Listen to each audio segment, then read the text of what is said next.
শুভ সকাল বন্ধুরা, কেমন আছেন? আশা করি সবাই ভালো আছেন। আবার একটি নতুন ব্লগে সবাইকে স্বাগত। ব্লগটা প্রথম থেকে শেষ অবধি দেখবেন, আশা করি সবার ভালো লাগবে।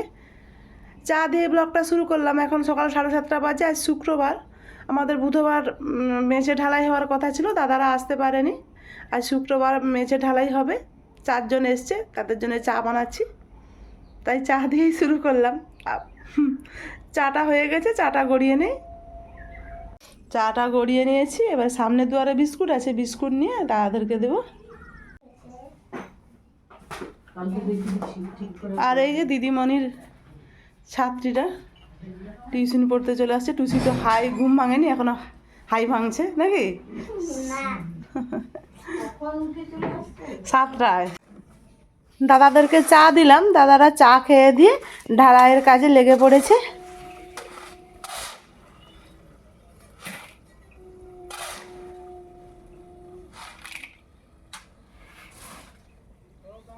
নিয়ে আসলো এঁচড়, কলমি শাক আর চিংড়ি মাছ।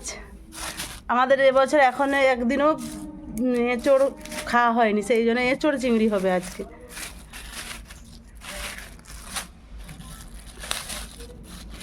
কি মাছ নিয়ে এসছে দেখি। এঁচড় চিংড়ির জন্য এই চিংড়িটাই বলছিলাম, ভালো। এবার এঁচড় কাটতে হবে, চিংড়ি মাছগুলো বেছে নেই, চলুন। আবার তারপর শাক বাছতে হবে।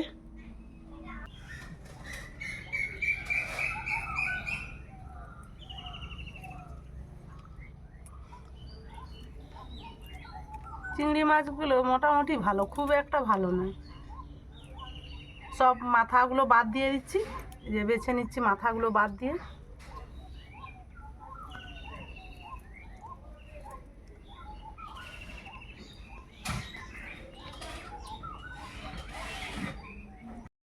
সব চিংড়ি মাছগুলো বাছা হয়ে গেছে। এবার পরিষ্কার করে পুকুর থেকে ধুয়ে নিয়ে আসি, এসে ঘরে ডিওলের জলে আবার ধুয়ে নেব।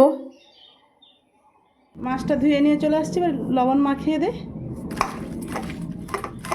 আর ও চপ নিয়ে আসছে দাদাদের জন্য, দাদারা মুড়ি খাবে। আমাকেও খিদে লেগে গেছে, আমিও একটু মুড়ি খেয়ে নিই, তারপর রান্নার দিকে যাব। এঁচড় কাটার আগে দিদিমণি বঁটিতে তেল মেখে নিল। দিদিমণি এবার এঁচড় কাটবে, রেডি। ছোটোখাটো মানুষ তো। দিদিমণি এঁচড় কেটে নিল।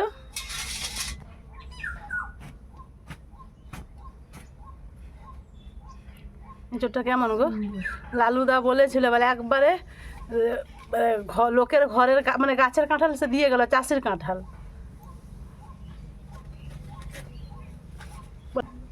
সত্যি খুব সুন্দর।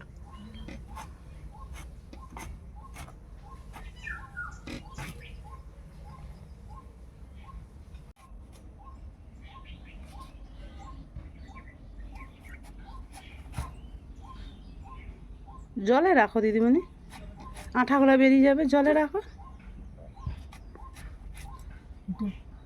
কাটার পরে যে জলে রাখি, এটা ছালটা ছাড়িয়ে।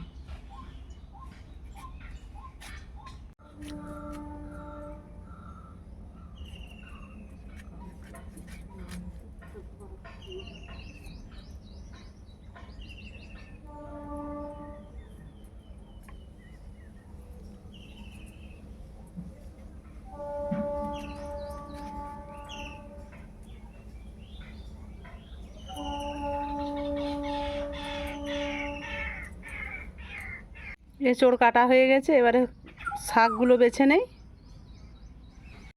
সব সবজি কাটা ধোয়া করে রান্নার দিকে চলে এসেছি। আগে কলমি শাকটা ভেজে নিয়েছি, আর চাটনিটাও হয়ে গেছে, চাটনিটাও নামিয়ে নিলাম। আর গ্যাসে ডালটা বসিয়ে দিয়েছি, এদিকে এই রান্নাগুলো করছি, আর গ্যাসে ডালটা ততক্ষণ হতে থাক।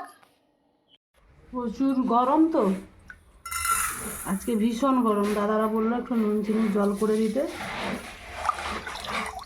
তাই একটু নুন চিনির জল করে দিব। নুন চিনির জল করে বোতলে ভরে দেবো, তারা তারা কাজ করতে করতে খাবে।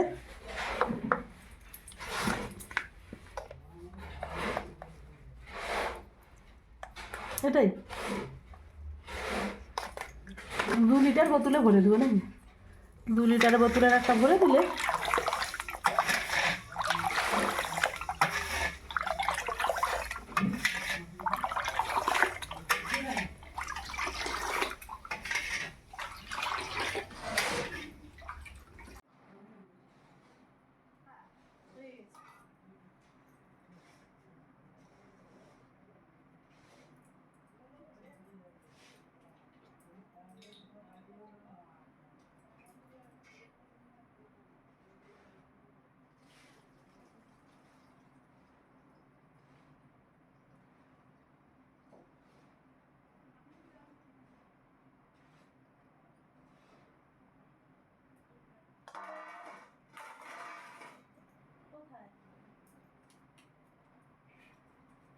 সবাই বলছে চিনি বেশি হয়ে গেছে।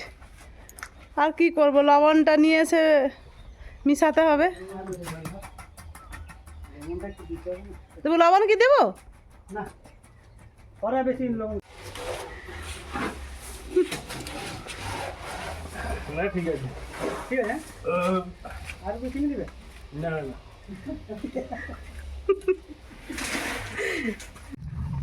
লবণ দিলাম,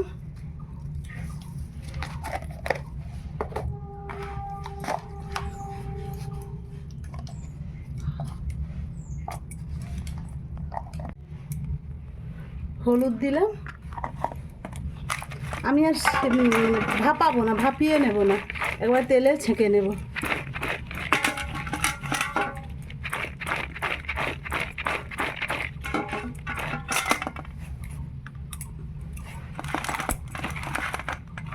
তেলটা গরম হয়ে গেছে, তেলে দিয়ে দিই।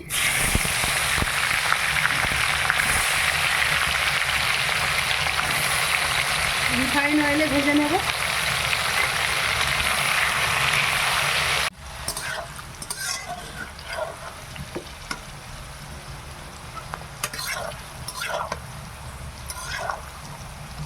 আমি একটু হালকা হলুদ মাখিয়েছিলাম, দেখুন খুব সুন্দর ভাজা হয়ে গেছে। এঁচড়গুলো সব সিদ্ধ হয়ে গেছে ভাজতে ভাজতে। তেল থেকে এবারে তুলে নে।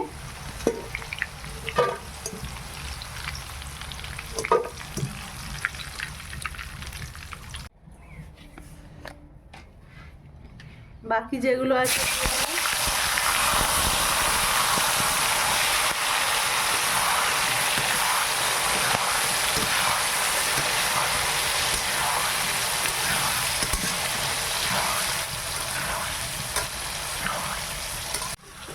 এটা ভালো করে ভাজা হয়ে গেছে, তুলে নিই।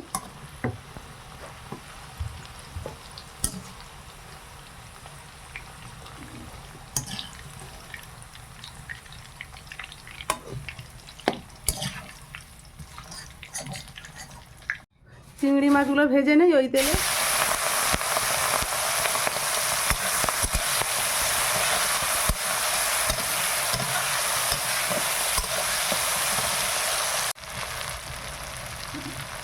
খুব সুন্দর করে লাল লাল করে ভাজা হয়ে গেছে, মাছগুলো তুলে নেই।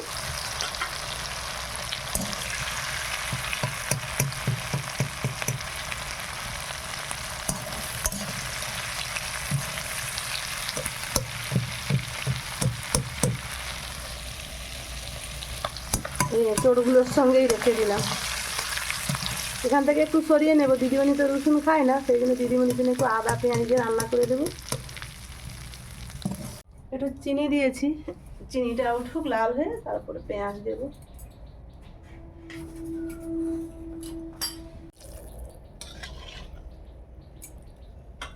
ফুটে গেছে, লবঙ্গ দারুচিনি দিয়ে দিলাম, আর শুকনো লঙ্কা দুটো পেঁয়াজ দিলাম।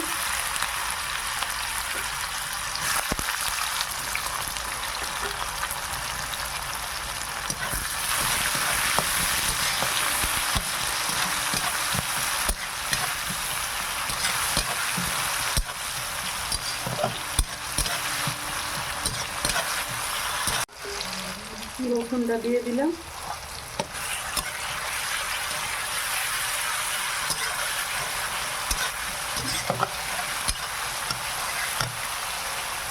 আদা দেব,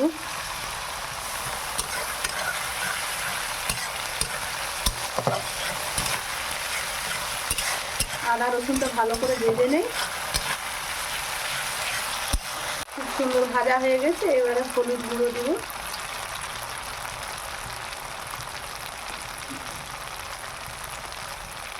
লঙ্কার গুঁড়ো, আর একটু কাশ্মীরি রেড চিলি কালারের জন্য।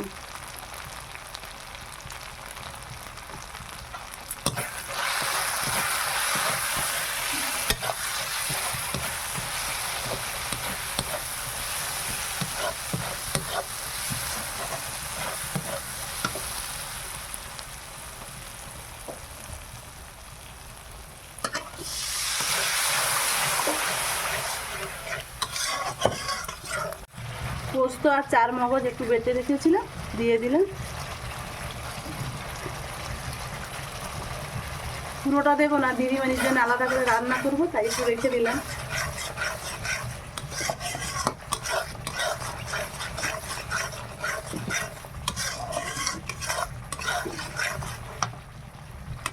দিয়ে ভালো করে ভেজে নেই, তেল ছেড়ে গেলে তারপর এঁচোড় আর চিংড়ি মাছটা দেবো।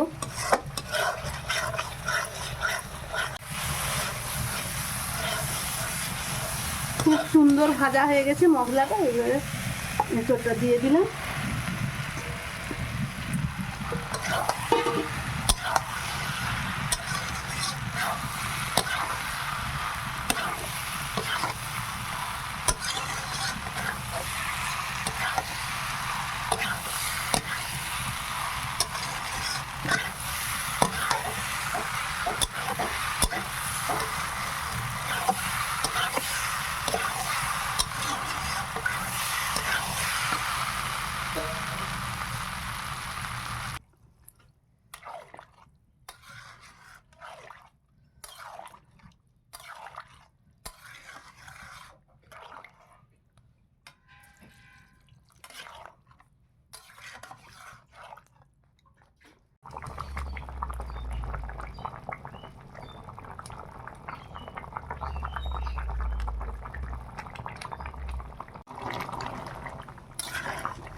হয়ে গেছে, এবার নামিয়ে নেই।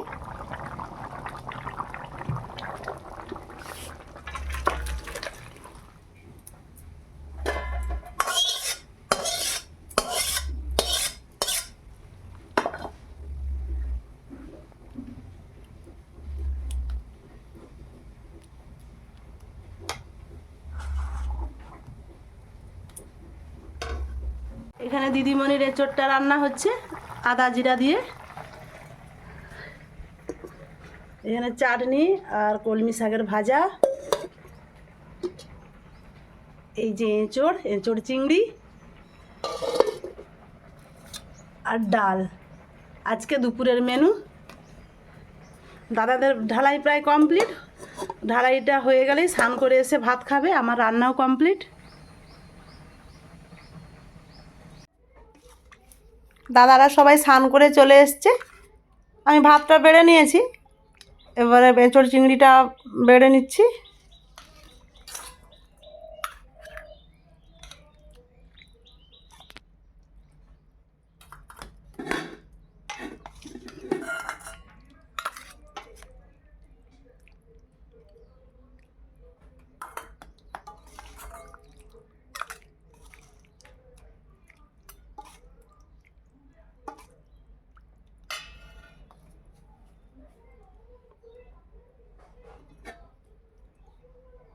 সবার জন্য খাবার বেড়ে নিয়েছি, এবার খেতে দেব।